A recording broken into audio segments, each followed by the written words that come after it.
Get started here in just a moment. Let everybody get in. If you want to record, please raise your hand so we can get that process taken care of really quickly.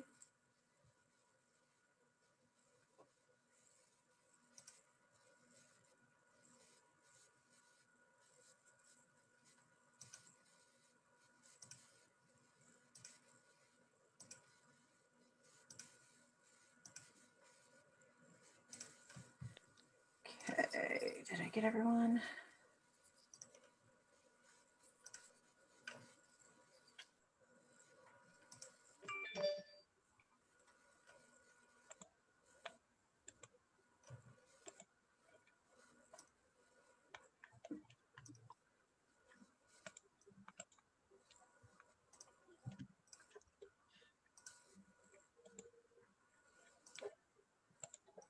All right, I think I have everybody who wishes to record, so we're going to get started. I'll keep an eye on this and continue to give that permission as needed. So again, I don't have permission to record. Okay, I will get you in just a second. Yes, I'm asking to, please. I will get you, as like I said, raise your hand and I will get you here, but we're going to get started. Going to say this is a COVID-19 data update with Dr. Sarah Lyon-Callo. At the end, we will have an opportunity, a short opportunity for some Q&A. Everybody will be allowed one question. I'll ask you to identify yourself when I call on you, so we have this for the recording. So anyway, I'm going to turn this over to Dr. Lyon-Callo and let her get going and make sure I got everybody who wants to record able to record. Once again, if you wish to, please raise your hand. My hand is up. I still can't record. Okay, I will get to you in just a moment. Dr. Lyon-Callo, please take it away. Okay, good morning, everyone. Can you hear me, Lynn? Yes, I can hear you. Okay, great. Thank you very much. All right, so let's go to the first slide, please.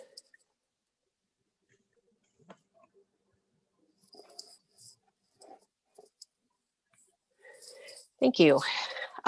So today we're going to be talking about increases in case rates and percent positivity, as well as some increase in hospitalizations. Currently, our case rates are at 144 cases per million people. Our percent positivity is more than 5.1%. The number of inpatient beds that are being used to treat COVID-19 patients has increased in the last week. Our mortality rate is declining, continuing to decline. However, it is important to remember that mortality indicator is a lagging indicator. That indicator will change after cases, positivity, and hospitalization numbers change. In terms of our 7-day average state testing rate, we have plateaued in terms of the number of tests performed, diagnostic tests performed in the state each day. It is important that we increase our testing rate, particularly as cases are increasing. That's important for public health response in terms of being able to ensure that we're identifying cases in order to conduct contact tracing and understand where outbreaks are occurring. Very bright spot is that we have more than 3 million doses of COVID-19 vaccine that have been administered in the state, and almost 25% of Michigan's population 16 and older have had at least one dose. Next slide, please. So here we're going to take a quick look at the rest of the nation. I wanted to thank Michigan Medicine for this slide. We're seeing a very different picture than we did a couple weeks ago, the last time we talked. There are now 11 states that are experiencing increasing case trends across a week. There are 22 states with a significant outbreak.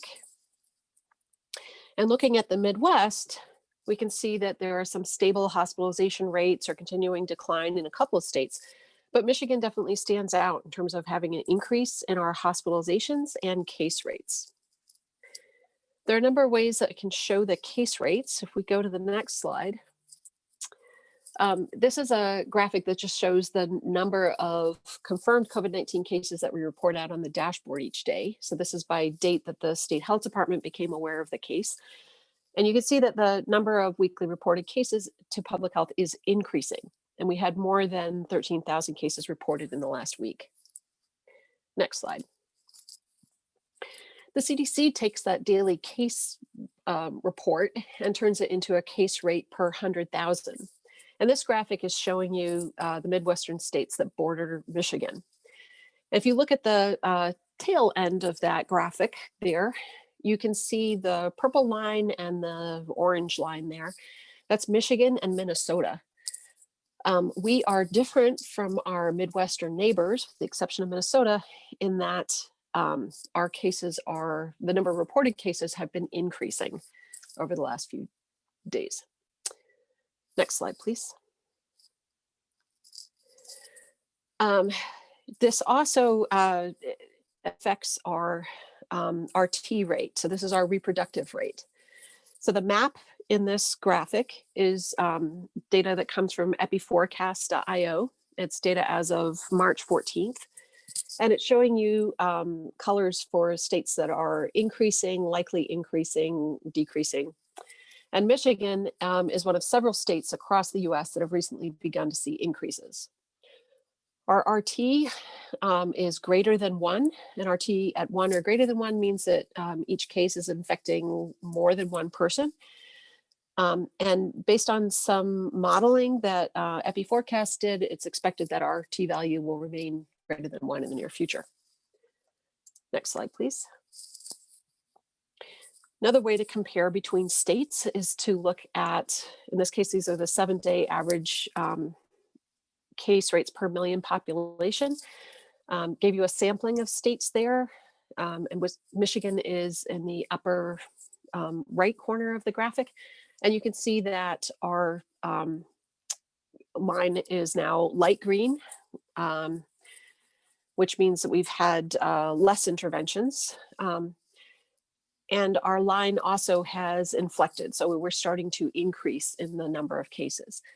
And we may see New York, Wisconsin, Illinois, Indiana, Ohio, we're seeing some plateauing or decline in those numbers, but Michigan definitely stands out in terms of the increase during this time period. Next slide, please. So let's dig into Michigan data specifically. I did, these data, as it says in the title slide, are from a few days ago. I did look at data last night, didn't have time to update all of the slides, but I did look at the data last night and all these statements are holding true. So we're seeing the same directions holding true here. So our statewide positivity has increased to 5.1% and is either increasing or plateauing in all of the Michigan economic recovery regions. One region, Kalamazoo, has seen a positivity increase to above 7%. And you're also going to see data showing that positivity trends have increased at the county level as well. Our case rates are 144 cases per million. When I looked at the data last night, unfortunately, that case rate is continuing to climb. At 144 cases per million, that was a 50% increase from our mid-February low.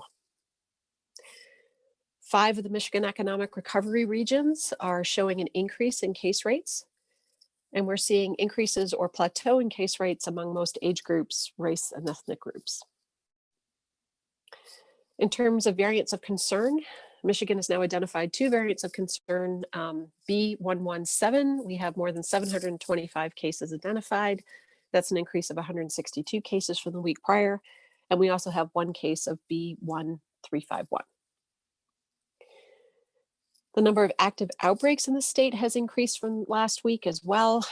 And we're at 162 school outbreaks that have been reported to us by local public health.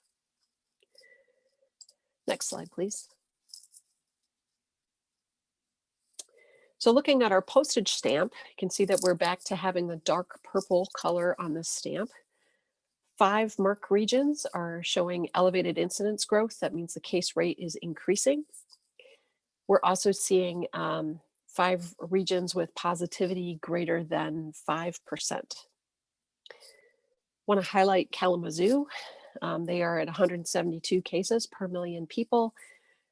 They're continuing to grow and they have a 7.4% positivity.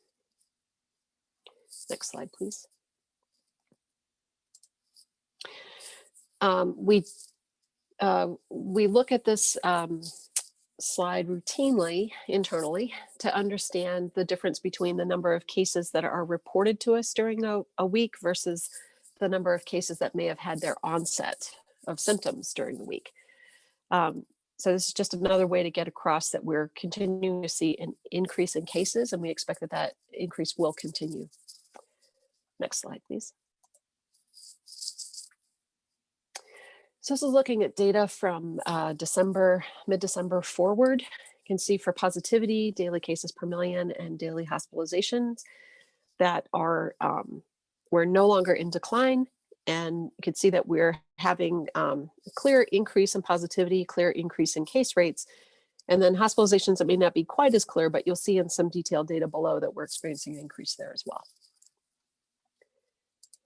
The next slide gives us a bit deeper dive into how positivity, so the percent of all tests, diagnostic tests that are positive in a county looks.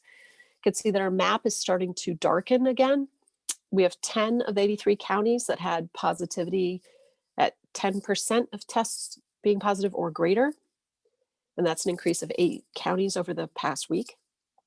And we have 21 counties that have positivity greater than 7%. Next slide, please.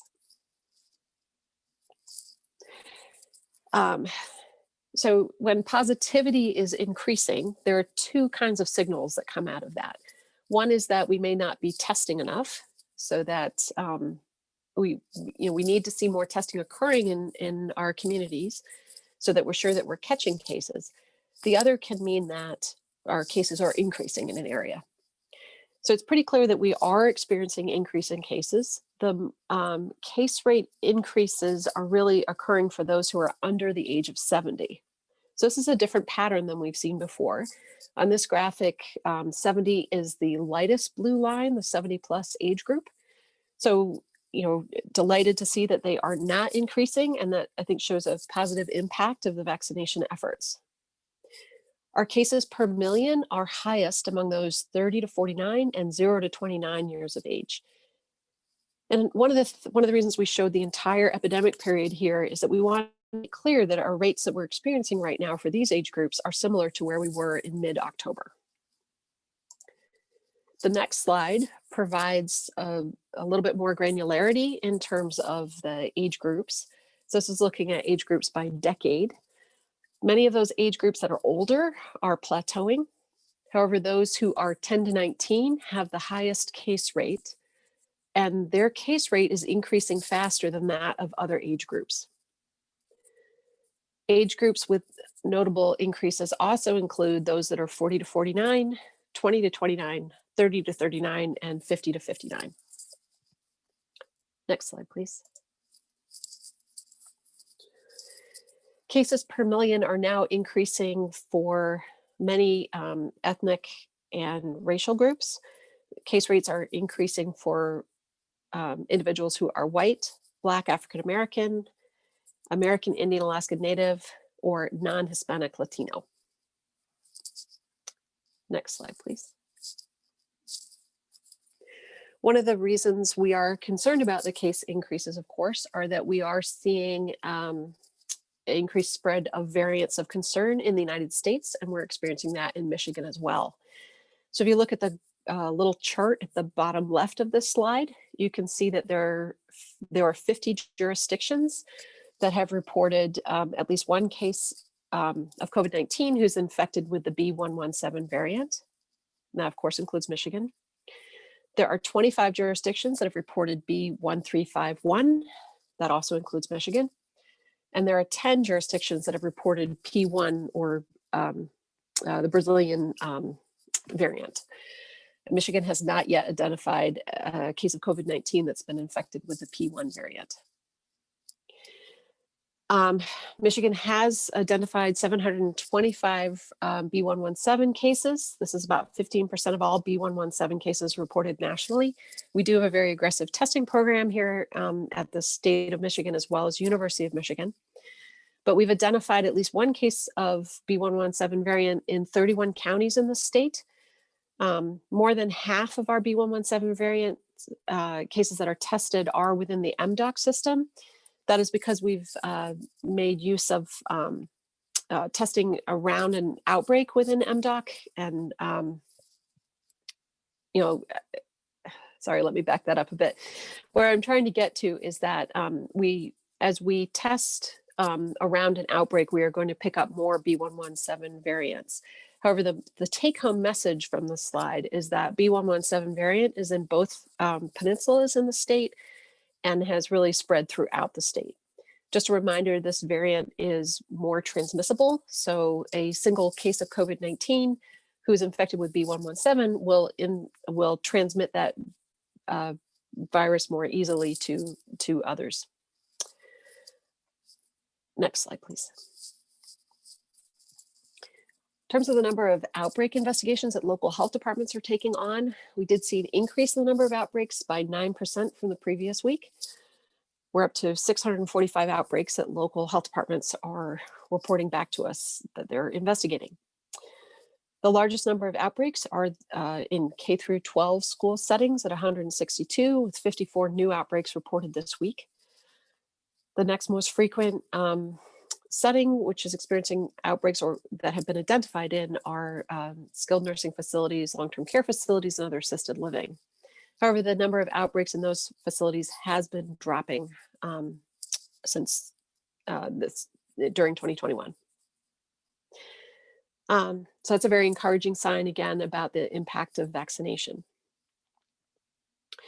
And you can see that local health departments have reported new outbreaks in all settings except outdoor community exposures, as well as agriculture food processing. We have not gotten a new outbreak reported there recently. Something that is really important to understand about how we interpret this outbreak data. We have this column on this chart that gives you visibility. Schools, assisted living facilities, we're conducting testing in these environments, and it is easier to identify outbreaks exist in those environments. They are also required to report outbreaks to us in a way that other facilities are not. So it's important to bear that in mind when you look at these data.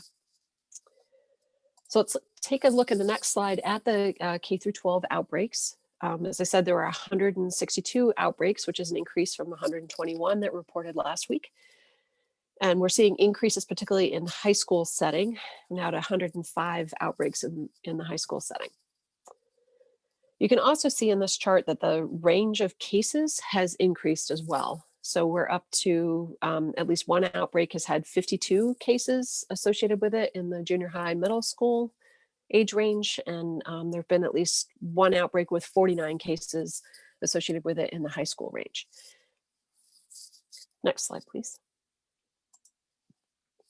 So let's talk about how COVID-19 is impacting hospitalizations.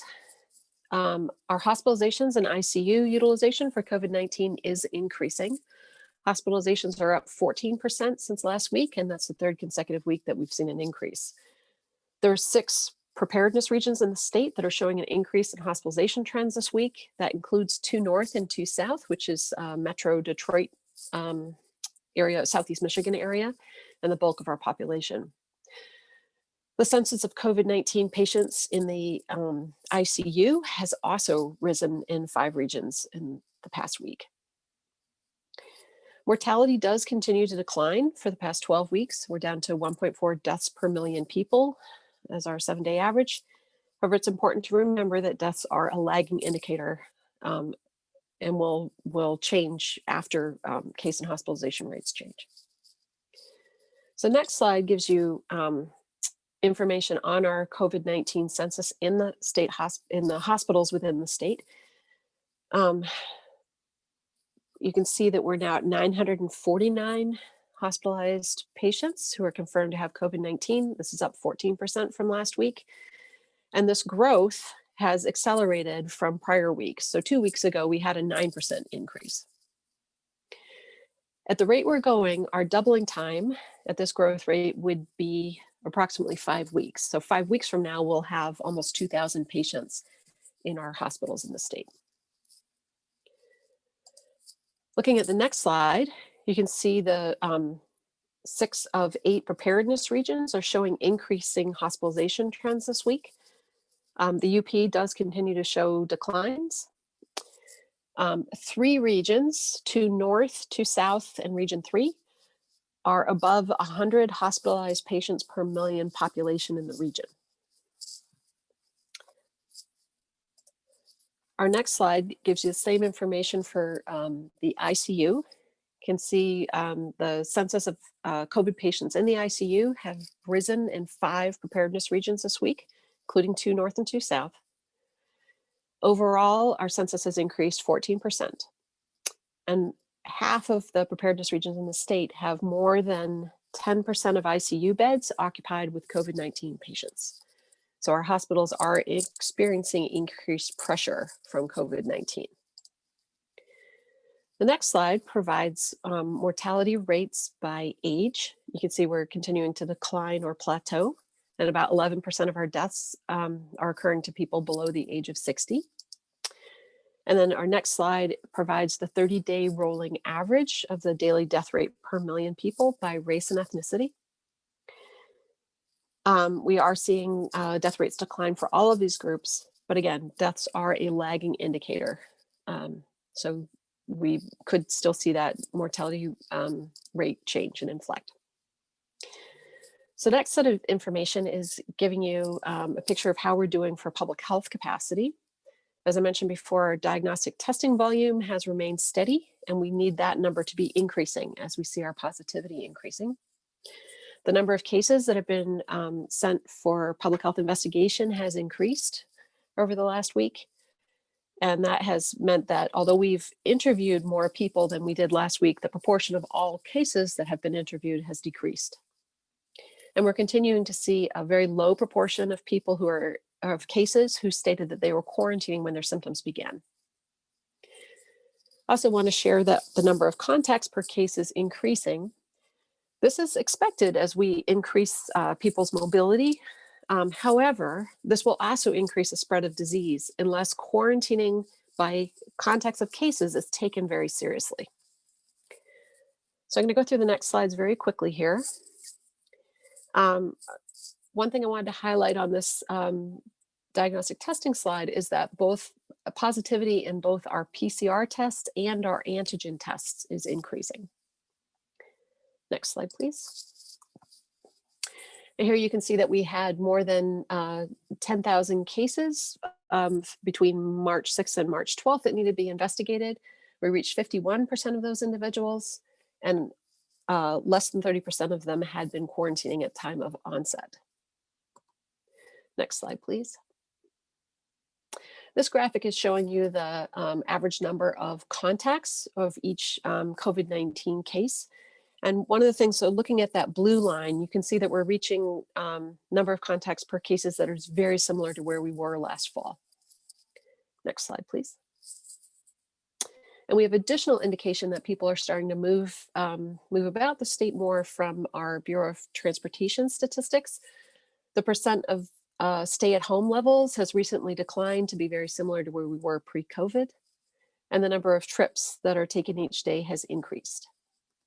The next slide provides information from Unicast that is also showing a return towards baseline mobility patterns, particularly for non-essential visits. And this is data based on cell phone data. Next slide, please. So I want to go through some information on COVID-19 vaccination.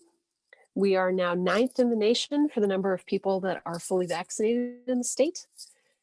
We are 36th in the nation for the percentage of our population that has a first dose. If we look at our ranking among those most populous states, which is our peer group that we're comparing ourselves to, we're at about 14th ranked. We've had more than 3.1 million doses reported as being administered, and nearly a quarter of those age 16 and over have had their first dose of vaccine, which is about 2 million people. I am going to highlight our race and ethnicity data are becoming more complete. We're now down to 33% missing race information. And I expect that number will continue to decline with some of the improvements we're putting in place. We've also changed how we're reporting our data on race and ethnicity for vaccination. We're in line with some of the categories that CDC is using. When we made that change yesterday, if you go on our website, you can see that coverage is highest among those of Asian, Native Hawaiian, other Pacific Islander background. So next slide gives you some detailed information about where we stand in our rankings for doses administered and distributed among those that are our most populous states. I also did provide the ranking for all 50 states as well, in parentheses next to the word Michigan. But I did want to spend a little bit of time on the right-hand side of the graphic. The CDC put out an MMWR this week that was looking at the percentage of people who get both doses of their vaccine on time. So if people who have been vaccinated by February 14th, 88% of those individuals had both their doses appropriately and timed. 9% were still awaiting their second dose, but still within an appropriate time frame. And about 3% of people nationally were overdue for their second dose. In comparison, Michigan's numbers are a little bit stronger. We had about 95% of people had gotten both doses. 3.4% were in their appropriate waiting period for their second dose. And about 1.2% of people were overdue for their second dose. So I wanted to give a shout out to all those vaccinating providers, making sure that people are getting back in for their second dose. Next slide, please. You can see some detail about how we're doing with our doses that are shipped and administered. We've had 5 weeks where we have administered more than 300,000 doses per week in the state. And our most recent week, we had administered more than 400,000 doses. And we've accomplished more than 90,000 doses administered in a single day. Currently, our coverage rates for the population age 16 and over are about 25% have received their first dose and 14% have had complete vaccination coverage. Next slide. These are all graphics that you pull off of our website. I just wanted to highlight that more than 1 million people age 65 and older have received 1 or more doses of COVID-19 vaccine. I was very excited to see that milestone being hit. Next slide gives you information about coverage by race and ethnicity. Coverage rates are highest among those of Asian, Native Hawaiian, or Pacific Islander descent, followed by individuals who are white, American Indian, Black or African American, and Hispanic groups. Initial coverage disparities it's a similar pattern that we see among those who are age 65 and older, but I did want to highlight that for coverage rates, we're at 39% of white individuals age 65 and older have had their first dose of vaccine, and about 28% of those Black and African American have had their first dose of vaccine. Next slide, please. So I'm going to close out very quickly with just a little bit of a comparison of how we stood over the last year. Just want to take a moment of reflection that, compared to other Midwestern states, we were able to have fewer cases per million people during the surge in October and January. Also want to provide some information to you about how we're thinking about balancing factors that influence spread. So let's go ahead and go into our next slide, please. So the graphic on the upper left is giving you our case rates per million people. You can see that Michigan's line is the black dashed line, and we've been able to hold our case rates lower than our Midwestern neighbors during the surge. And we thought that was very important in terms of protecting people's lives. I also wanted to highlight just very briefly that we've done a lot of work in terms of addressing disparities in the state, promoting equitable testing. We want to continue that as we're promoting the use of antigen testing in the state. We've developed a lot of tools, public health tools for tracing information, providing information to the general public. And those tools are going to continue to be used for COVID-19 response, but will also have implications for other communicable disease responses or, heaven forbid, another pandemic. And then our vaccinations, you can see that we've made a lot of success here, and we're going to continue to push hard and charge through to get more and more people vaccinated. But my last slide, what I wanted to leave you with was a theme of that this is all a balancing act. And it's while we're getting more and more vaccine on board, which will reduce the spread of COVID-19 cases, it's important that we push the seesaw towards those things that are in the green boxes so that we're reducing the spread of COVID-19. It's important not to give in to COVID fatigue. So we have reopened and the variant is here. So we need to push harder on masking and social distancing. Michigan has very good mask use, but we want to make sure that people are doubling down on that. We want to make sure that people are moving activities outdoors whenever possible. And we want to promote the use of antigen testing. We have a number of very successful pilots and use of antigen testing in a variety of settings. And we want to increase the use of antigen testing so that we can have rapid information to help people get into quarantine, protect their friends, families, neighbors, and coworkers, and reduce the spread of COVID-19. So I'll leave this graphic here and open it up for questions. Thank you, Lynn. All right. Thank you very much, Dr. Lyon-Callo.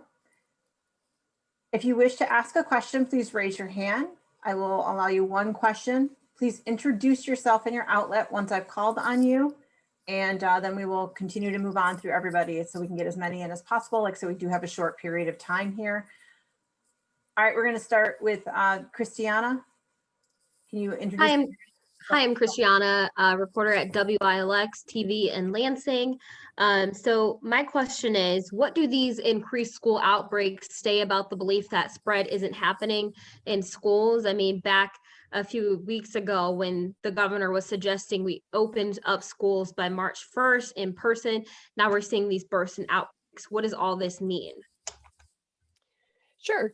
So as COVID-19 is still circulating in the general population in the state, and we knew that we would see cases that are associated with schools.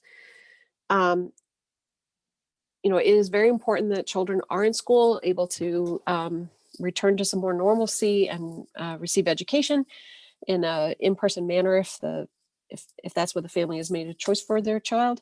So it is important, again, that we are ensuring mask use, ensuring use of quarantine if someone has been exposed, and that we're, getting people tested so that we can make sure that people are not bringing COVID into the school environment. Thank you. But what do these cases mean? Like, what do these increase in cases mean? Does it mean that it's safe? It's not safe? So everything that we do with COVID-19 is about risk reduction. This is why we are pushing hard on the use of masks. We're pushing hard on use of social distancing, testing, and quarantining so that we can reduce the potential for exposure to COVID-19 within the school setting. Thank you very much. We're going to move on to Jim Kurtzner. Jim, go ahead, unmute yourself, ask your question. Please identify your outlet. Yes, Jim Kurtzner with Channel 7 WXYZ in Detroit. Can we see, since we're television, can we see Sarah? Is she at a computer where we can see her? I can send you a photo after. She had not been prepared to be on video today based on how she's set up. So sorry about that, Jim. Okay, so then I'll go to my question. What influence or input do you have with the governor who's making decisions moving forward on possible restrictions or opening more things up? It was big news here in Detroit a couple of days ago on Monday with the focus on the Detroit Tigers, the home opener and the starting of the Major League Baseball season. But right now the Tigers are limited to only 1,000 fans inside Comerica Park, but then there's an indication from the Tigers as well as the governor's office that that's going to be reviewed and that number of 1,000 expanded to allow more people. And there was a lot of criticism about how that original number of 1,000 was determined in the first place and what sort of science or metrics will go into a new decision on expanding that to 1,000 people. That's part one. I'm only allowed to ask one question. So that's part one of my question. And then the second part of my question is talking about the vaccines and the numbers of people growing, getting the vaccines. How long will it take for those vaccines to have an effect to drive the overall COVID numbers down? Thank you. Hi, Jim. This is Elizabeth Hertel. I'm the director of the Michigan Department of Health and Human Services. I can go ahead and address your questions. As far as the epidemic orders and the gathering guidelines that we have been working on continuously for the last year or so, as Dr. Lyon-Callo pointed out in one of her final slides, we continue to encourage moving gatherings outdoors. That is a less risky way to get together, obviously, than indoors.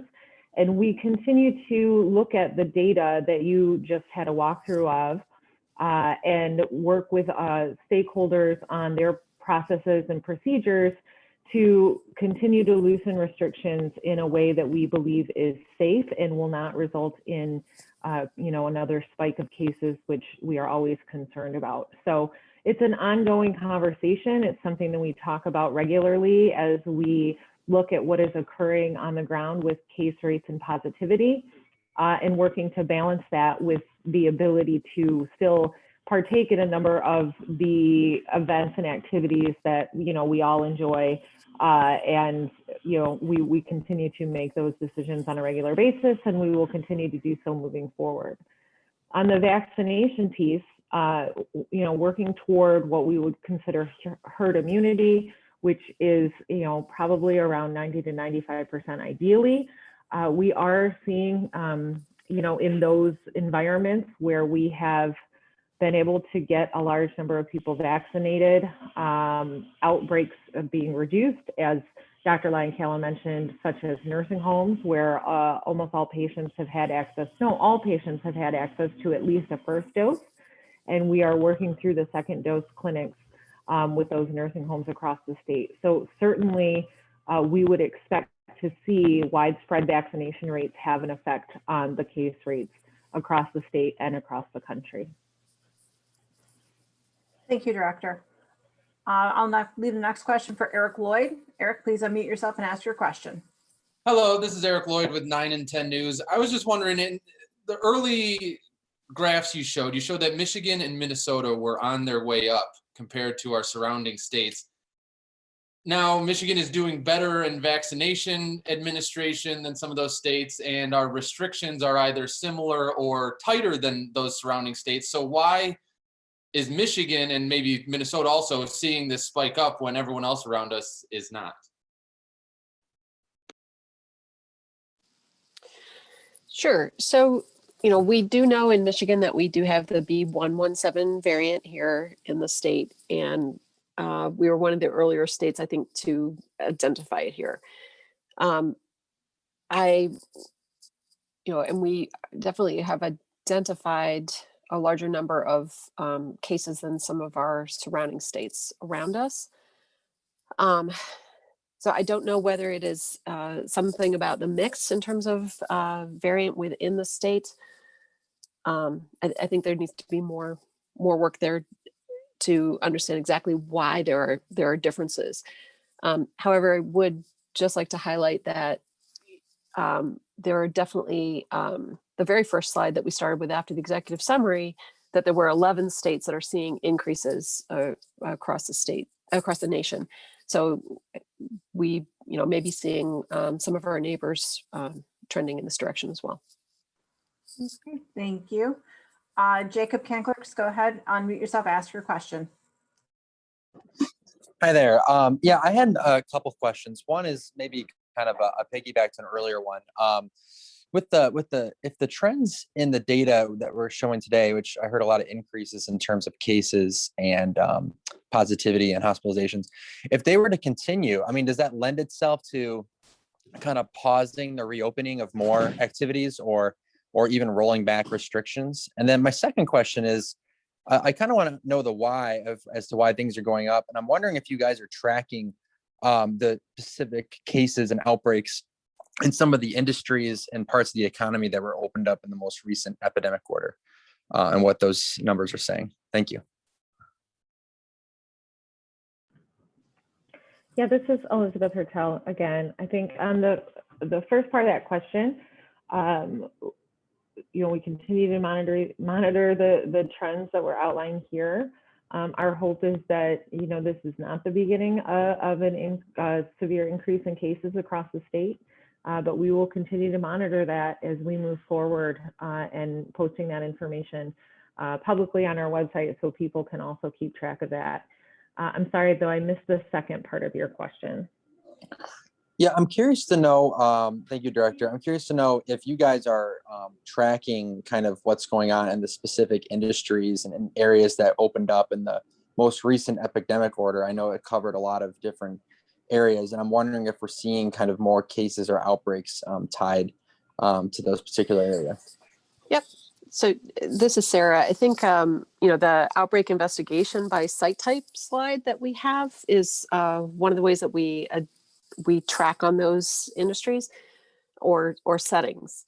One thing I did want to share about the K through 12 environment is that we are certainly identifying outbreaks that are associated with sports. I mean, some of this is, we are certainly paying a great deal of attention to sports and have a sports testing program and that kind of thing in there. But something I did want to highlight, and I think this has been highlighted in some of the CDC work as well, is that the classroom environment itself has not been a strong signal for outbreaks. It tends to be more the activities associated with schools and including sports, but not limited to sports. Thank you. And we'll let Robin Erb go ahead. Please ask your question. Robin, were you going to unmute? Hi. Yeah, sorry about that. Yes, thank you for taking the question. You mentioned the problem with folks who or the concern about folks who are not quarantining, and I couldn't use my screen grab fast enough to catch that slide. Could you talk to me a little more about the folks who aren't quarantining? Is this an increase of a problem than we've had before? Is this the continuing kind of, I guess, concern? Yeah. So about, we've been, below 30% of cases reporting to us that they're quarantining at time of symptom onset for quite a while now. It's really a metric that is bouncing between 25 and 30, which means that about 70% of people are out and about. They are not in quarantine at the time that they start to manifest their COVID-19 symptoms. So one of the reasons we are highlighting that, particularly today, is because with the B117 variant becoming more prevalent in the state, that the importance of people quarantining so that they are not passing on a more transmissible virus to others around them is even more important. Okay. All right, and we'll give one last question. Julie Mack. Hello, can you guys hear me? Yes. So I have a two-part question. One is, are you worried that Michiganders are getting a mixed message? There's lots of talk about the economy opening up and people are getting vaccinations and we can resume normal activities, and yet these numbers are obviously alarming and going up. And the second part of my question, which is related, is it possible that this spike could play out a little differently than the fall, because so many seniors, elderly people or senior citizens are vaccinated, that we won't see that same increase in hospitalizations and deaths? This is Dr. Caldoun. I can take this one. Throughout this pandemic, as we've learned more and more about the virus, how it spreads, new variants, and also importantly, how to keep each other safe, such as using masks and using masks correctly, we have continued to emphasize those public health measures. It remains just as important today as it was 3 months ago for people to wear masks, wash hands, and socially distance. So I do think that message has been consistent. And also, as far as the relative risk of different activities, outdoors is safer than indoors. Obviously, places where you can wear masks are better than places where you cannot. So I think we do continue to emphasize those core public health messages. And I'm sorry, your second part of your question? Second part of the question is, do you think that it's possible that this increase will play out differently if you've got, in terms of hospitalizations and deaths, considering the high vaccination rates among older people? Yes, we are quite pleased. I think, over 60% of Michiganders over 65 have gotten at least a first dose. We've done well in getting people living in our nursing homes vaccinated. So we are in a different place, but we are not near, quite frankly, the herd immunity numbers that Director Hertel mentioned earlier. So while we are hopeful that as we get more and more vaccines into the state and more people vaccinated, we will not see the type of surge that we saw in 2020, but I still think we are at risk. And again, with these new variants that are more easily transmitted, and potentially the vaccine is not as effective, still effective, but potentially not as effective for some of them, that we still have this ongoing public health risk. But certainly promising, the fact that we have these vaccines and getting more and more of them into the state every week. All right. Thank you very much. I appreciate Dr. Lyon-Callo, Dr. Khaldun, and Director Hertel participating in the Q&A portion of this, and for Dr. Lyon-Callo's presentation. I will be sending out the slide deck as well as a link to the recording of this for those that did not get the whole thing or would like to review anything. Thank you all very much and have a great afternoon. We have photos too sent to our email. Absolutely, I can do that. All right, thank you everyone.